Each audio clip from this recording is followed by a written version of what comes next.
O Rio Cubatão foi atingido por um vazamento de óleo da empresa Transpetro ontem à noite. O acidente pode prejudicar o abastecimento de água na cidade, em Santos e São Vicente. Equipes da Transpetro colocaram 7 barreiras de contenção ao longo do Rio Cubatão para que o produto não se espalhe. O vazamento de óleo aconteceu por volta das 8 horas da noite de ontem, quando a empresa fazia uma operação de transferência do produto que acabou transbordando e atingindo uma galeria de drenagem de águas pluviais. A Defesa Civil foi acionada. Os agentes percorreram casas vizinhas ao rio para verificar se o acidente causou danos à população. Vistoriamos todos os pontos de contenção, né? Inclusive, como tem umas casas próximas, que é a Vila Elizabeth, na margem do rio, eu fiz questão de entrevistar uma senhora, né? Perguntei se ela tinha sentido algum odor, alguma perturbação de poluição do ar, né? Mas ela nos informou que não, né? Então não houve assim, essa preocupação em respeito de poluição do ar que incomodasse a população. Os danos mesmo estão assim, restritos assim, ao meio ambiente, né? Ao meio ambiente isso está bem notável, né? Ainda não é possível avaliar toda a área que foi contaminada. Por segurança, a captação de água foi parcialmente suspensa pela Sabesp e o abastecimento na região pode ser afetado. A água tratada do Rio Cubatão abastece também as cidades de Santos e São Vicente. A Transpetro informou por meio de nota que após detectar o vazamento de óleo, as ações de contingência foram adotadas e o vazamento interrompido. As causas do acidente ainda são apuradas e o terminal de Cubatão opera normalmente. Em nota, a Sabesp informa que o fornecimento de água já está sendo retomado gradativamente aos bairros e a distribuição deve se restabelecer totalmente durante a madrugada. Técnicos da companhia seguem monitorando o Rio Cubatão em conjunto com a CETESB e a empresa responsável pelo vazamento. Foi realizada hoje em São Vicente a missa de 7º dia do estudante Alan Abadia Bispo, de 14 anos. Ele foi morto depois de uma tentativa de assalto na cidade quando ia para a escola. Somos todos Alan e todos somos muitos, familiares, amigos, professores, gente que carrega lembranças de um jovem alegre e cheio de vida. Ele sempre pensava primeiro nos outros e muito gentil e engraçado. Eu lembro que ele era muito alegre, ele divertia a sala inteira, ele era bastante amigo, guardava os melhores segredos. Todo mundo que precisava dele, ele ajudava, muito esperto, inteligente, uma pessoa ótima. Hoje de manhã, a Escola Municipal Carolina Dantas se transformou em um espaço de fé e união. As aulas foram interrompidas às 9h30 para que a missa de 7º dia da morte do estudante fosse celebrada. O que nos resta é passar a esperança, que a gente possa buscar esse recomeço, que um possa ser solidário com a dor do outro e também que essa juventude possa aprender, né, também com os fatos, possa buscar uma valorização pela vida. Ao final da cerimônia, a mãe do adolescente recebeu o carinho dos colegas de escola do filho. Emocionada, ela não quis gravar a entrevista. O Alan, como eu falei antes, sensacional, não tenho o que tirar do menino, não tenho o que falar. As lembranças são todas boas, né? Não tem nada negativo. O diretor da escola conta que a morte de Alan mudou a rotina da unidade de ensino. É feito todo um trabalho diferenciado, né, nessas ocasiões, né? Alguns alunos não conseguiram vir por tristeza e a gente está atento a isso para que eles não tenham perda de conteúdo. Alan Abadia Bispo, de 14 anos, foi morto a caminho da escola durante uma tentativa de assalto. 2 homens teriam abordado o adolescente e um amigo que fugiram. Os suspeitos alcançaram e esfaquearam o jovem, que não tinha nenhum objeto de valor para ser levado. O retrato falado de um dos suspeitos foi divulgado pela Polícia Civil. Ele é negro, com 1,70 m de altura e aparenta ter 30 anos de idade. Por enquanto, ninguém foi preso. O crime repercute na região. Na última sexta-feira, aconteceu uma passeata em homenagem ao adolescente. Parentes de outras vítimas de violência na Baixada Santista, como os pais de Emily Guedert e Luan Oshiro, participaram. Vestindo roupas brancas, eles pediam justiça, paz e menos violência. Ainda em São Vicente, a greve da Codesave chegou hoje ao 3º dia. A consequência é um acúmulo cada vez maior de lixo e sujeira pelas ruas da cidade. Revoltados com o cancelamento do plano de saúde, os 1.250 funcionários realizaram uma passeata pela manhã. A concentração aconteceu na Praça 22 de Janeiro, na Biquinha. Com faixas e carro de som, os manifestantes seguiram pelas ruas do centro da cidade até o Paço Municipal. Para nós é doloroso do sindicato ter que conduzir uma marcha dessa aqui pelo centro de São Vicente. O sindicato da categoria queria uma reunião com a prefeitura, que contrata os serviços da Codesave. Vocês têm conversado com a Codesave ou a Codesave não dá essa abertura?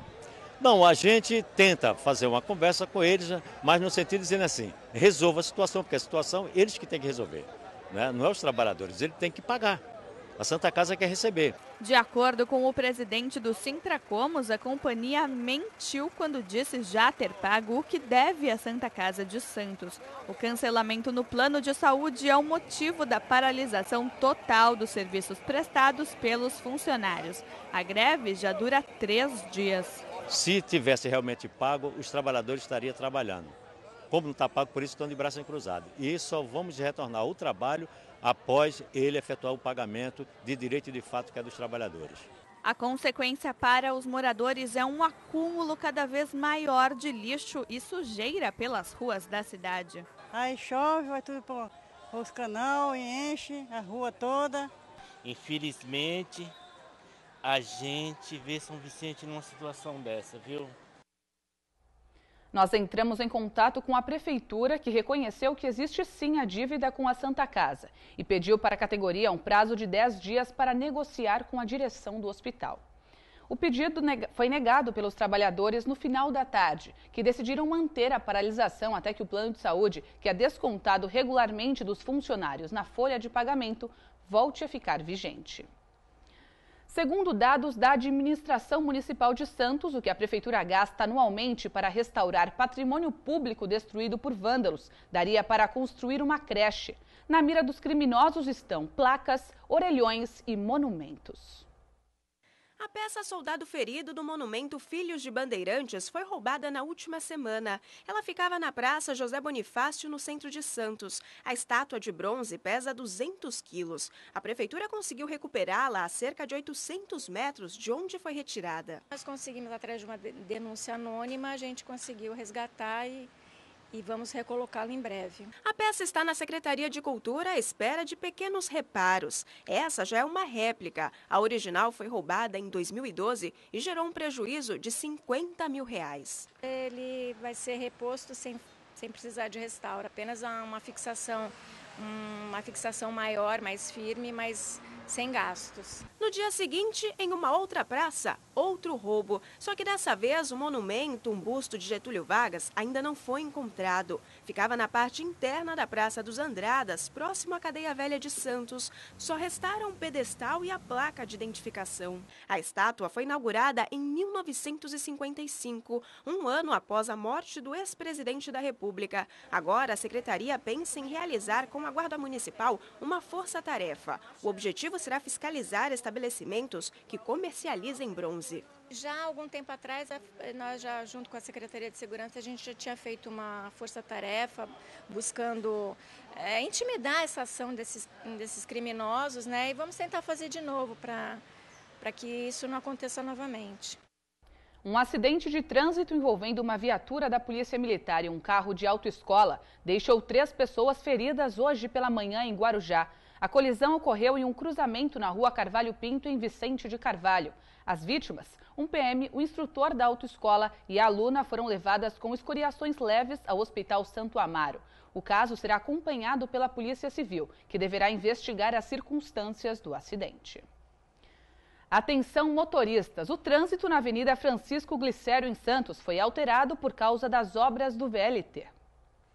A partir da Avenida Ana Costa, no sentido José Menino, foi implantado um desvio para a Rua Marquês de São Vicente, mudança que será definitiva. De acordo com a empresa metropolitana de transportes urbanos, as obras se tratam de uma transposição de via, já que os trilhos do VLT serão construídos aqui, entre as duas pistas.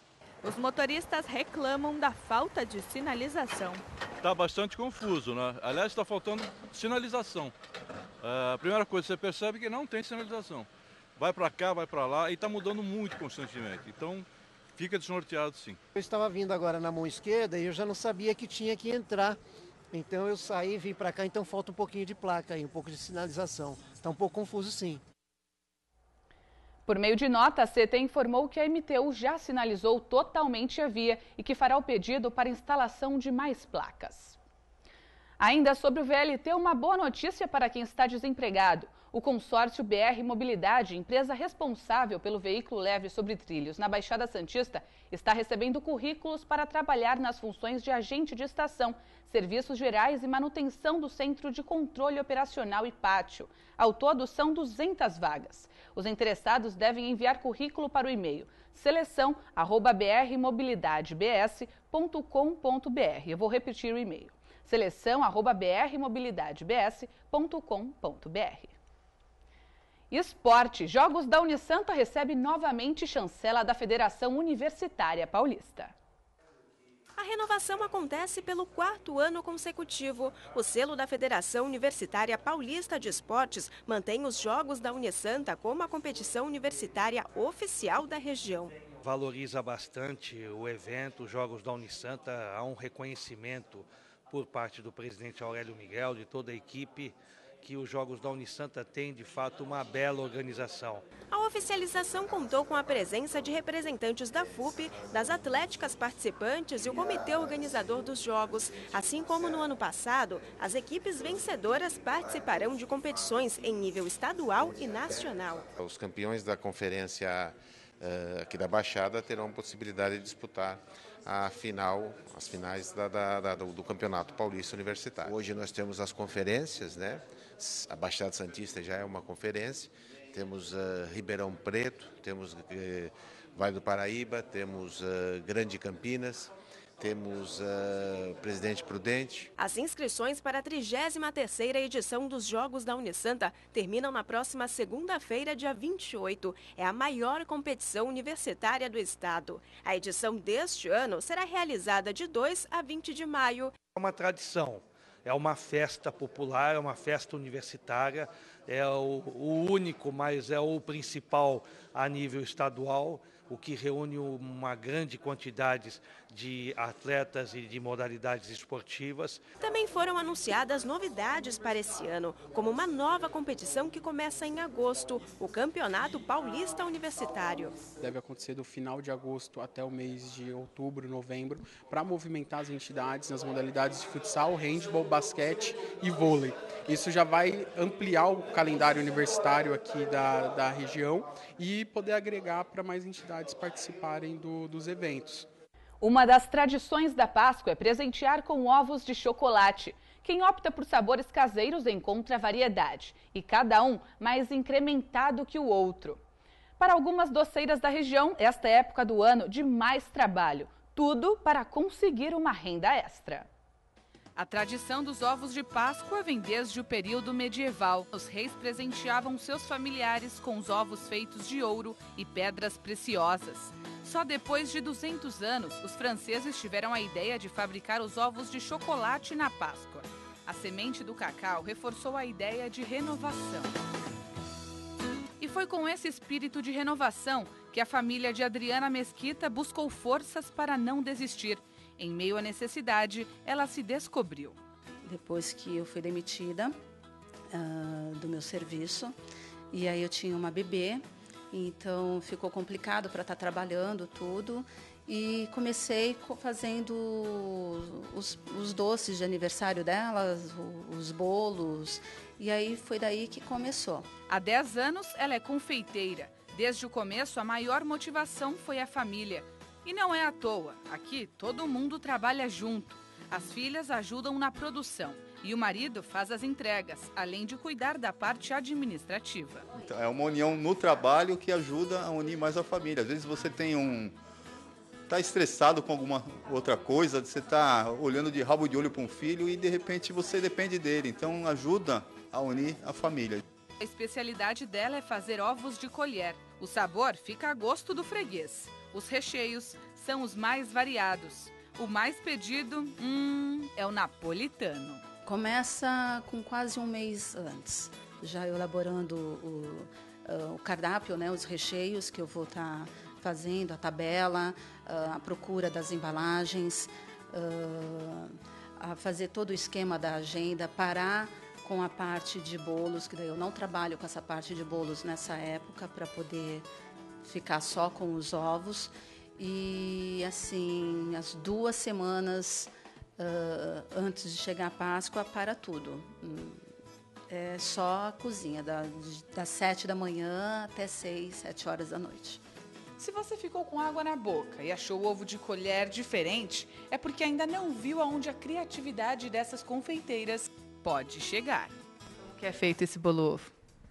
O bolo ovo, a gente faz a casca dele na forma, aí coloca o recheio, o bolo, o recheio e finaliza com chocolate. As 2 amigas e sócias já estão juntas há 4 anos. Marcela Siqueira é boleira e Alessandra Ganança é confeiteira. A combinação perfeita, eu diria. A prática é tanta que os ovos de Páscoa aqui são feitos como num passe de mágica. Quanto tempo que leva para fazer um bolo ovo, no caso? Desde o início até o final? De 2 quilos, uns 15 minutos. Numa Páscoa, há 3 anos atrás, devido à quantidade de encomendas, eu lembrei da minha amiga, que já era doceira há 10 anos, e a gente resolveu se juntar, ficamos sócios e estamos aqui até agora. Cenouras de chocolate, brigadeiros, pães de mel, biscoitos. Quem entra na loja Fanáticos por Brigadeiro não consegue sair de mãos vazias. Gostou? Elas ainda estão recebendo encomendas. A página do Facebook da Adriana, que faz os ovos de colher, é Menina Prendada. E a da Alessandra e da Marcela, que fazem o bolo ovo, é Fanáticos por Brigadeiro. É só acessar, fazer o pedido e se deliciar no domingo de Páscoa.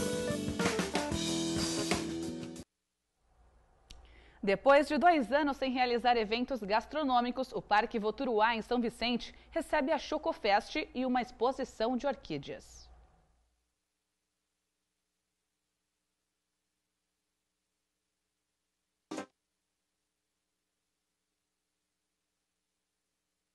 Um probleminha, nós voltamos a seguir com a matéria da Chocofest, da exposição de orquídeas. Longe do circuito Praia Centro Histórico, uma linha turística de Santos vai levar você para conhecer as atrações da Zona Noroeste. A primeira parada é no Engenho dos Erasmos. O local é o mais antigo engenho de açúcar conhecido do Brasil e há pouco mais de 50 anos foi doado à Universidade de São Paulo. Lá são realizadas pesquisas em diversas áreas. Tem vestígios dos primórdios da ocupação portuguesa no Brasil. Tem uma série de escavações e prospecções arqueológicas que renderam muito conhecimento. Tem investigação na área de história, na área de meio ambiente, na área de educação. É um centro cultural com eventos constantes e pesquisas paralelas. Os visitantes conhecem o pavilhão onde funcionava a fornalha e acontecia todo o processo de produção do açúcar. Lá também existia um paiol de armas e um cemitério. As visitas no Engenho dos Erasmos são de graça. Podem acontecer todos os dias, das 9 da manhã às 4 da tarde. É possível agendar pelo 3203-3901 ou pelo site, que é www.engenho.prceu.usp.br. Depois, o grupo segue para o Jardim Botânico. O parque tem a segunda maior área verde de Santos. Só fica atrás do Jardim da Orla da Praia. Temos o curso de horta ecológica, que é onde a pessoa vai aprender desde preparar a terra até o plantio, cuidar da muda. Deu algum fungo, algum tipo de praga? Vamos tratar de uma forma não convencional? Então a gente não vai usar o aditivo químico. Os piqueniques que a gente tem, então a pessoa pode vir, pode fazer o piquenique. O passeio, em geral, as coleções, elas estão identificadas, existem placas, então a pessoa pode, ela não depende necessariamente de ter alguém que faça essa monitoria. Pode também, se ela quiser, ela agenda, então tem a monitoria. A área para você estar usufruindo são todos os dias. Existe uma página no Facebook, ou então a pessoa pode ligar e ver se tem algum tipo de programação aos finais de semana, algum tipo de curso. As atividades são gratuitas. Fora da rota, Orla da Praia, Centro Histórico, a linha Conheça Santos, Zona Noroeste, surpreende até quem mora na cidade. A gente só fica na praia, né? Você não vai procurar os locais históricos e tal. E agora, como a gente tem tempo, né? Então a gente continua fazendo isso. Gostei demais. E agora aqui estou adorando também o horto. A gente viu esses dias na internet que ia ter o passeio e eu gosto muito de ruínas, de coisas antigas, e a gente resolveu vir conhecer. Os passeios acontecem no primeiro domingo de cada mês. Os ingressos custam R$ 12 por pessoa. As reservas acontecem no domingo mesmo, no próprio dia do passeio, a partir das 9 horas. Ou a pessoa pode ir pessoalmente lá no pitch da Praça das Bandeiras, no posto de informações turísticas, lá no Gonzaga, ou a pessoa tem a opção de ligar para o nosso telefone. E agendar das 9 até mais ou menos 9h45, o passeio sai da Praça das Bandeiras 10 horas, no próprio dia, né, no domingo. Aí recomendo as pessoas virem com roupas leves, bem à vontade, passar repelente, para curtir mesmo o passeio. O telefone para agendar o passeio é o 3284-4375. Repetindo, 3284-4375. Agora sim, nós vamos acompanhar a matéria sobre a Chocofest. Depois de 2 anos sem realizar eventos gastronômicos, o Parque Voturuá, em São Vicente, recebe a Chocofest e uma exposição de orquídeas. O Coelho da Páscoa deixou várias opções de chocolates em São Vicente. Tem ovos de vários tamanhos, além de trufas para quem está com o orçamento curto. Bolos e outros doces não faltam. O espetinho lembra a festa do morango, que aconteceu por muitos anos no Parque Voturuá. Banana também tem, de todos os tipos, até como salgadinho chips. E por falar em salgados, na praça de alimentação tem barracas de lanches feitos na hora. Este é o primeiro evento realizado no galpão do parque em 2 anos. O local passou por uma grande reforma. O objetivo é retomar a tradição dos festivais. O que vem no parque hoje, visitar os nossos animais, eles podem estar interagindo aqui hoje, visitando também a feira, que é a festa do chocolate e das orquídeas. São cerca de 25 espécies vendidas. As mudas custam a partir dos R$10. E uma flor promete ser um presente original de Páscoa. É a orquídea chocolate, que tem cheiro de cacau. Venham conhecer. Aí temos as vendas também e também tem a oficina para ensinar o cultivo das orquídeas também. O festival acontece até o dia 27, de quinta a domingo, das 10 da manhã às 7 da noite. O parque também tem outras atrações para a Páscoa. No dia 27, né, a gente vai estar contemplando as crianças que vêm visitar o parque, também aqui o pavilhão de eventos. A gente vai estar fazendo uma brincadeira, né, tá escondendo alguns selinhos no parque, onde essa criança que achar esse selinho vai estar sendo contemplada com ovo de Páscoa. O endereço é Rua Dona Anita Costa, sem número, na Vila Voturuá. Em São Vicente, as oficinas culturais Professor Oswaldo Névola Filho estão com vagas abertas para os cursos de dança cigana e de rua. Para participar, os interessados devem comparecer de segunda a sexta-feira em horário comercial na sede do projeto. O endereço é Rua Tenente Durval do Amaral, número 72, no Catiapuã. Os documentos necessários são cópia do RG e comprovante de residência. Menores de idade devem estar acompanhados dos pais. A idade mínima para a dança de rua é de 6 anos e para a cigana, 14. Mais informações podem ser obtidas pelo telefone 3468-8636. De novo, 3468-8636. Em comemoração aos 55 anos de carreira, o artista plástico paraguaio Ramon Cáceres expõe suas obras até domingo na Galeria do Teatro Municipal de Santos. 55 anos e, por isso, 55 obras expostas. A técnica do artista paraguaio é o construtivismo, ou seja, dar movimento ao concreto, neste caso, nas formas geométricas. essa onda de vibração do coração, de mar, de vento, de tudo, né? A vida é uma vibração pura. Ramon pinta desde os 13 anos de idade. Atualmente, ele mora em São Paulo e dedica 2 períodos do dia para as telas. E se repararmos bem, a maioria das obras não tem título. O artista explica que a intenção é fazer cada um que observar dar o nome que preferir. Afinal, a arte é subjetiva.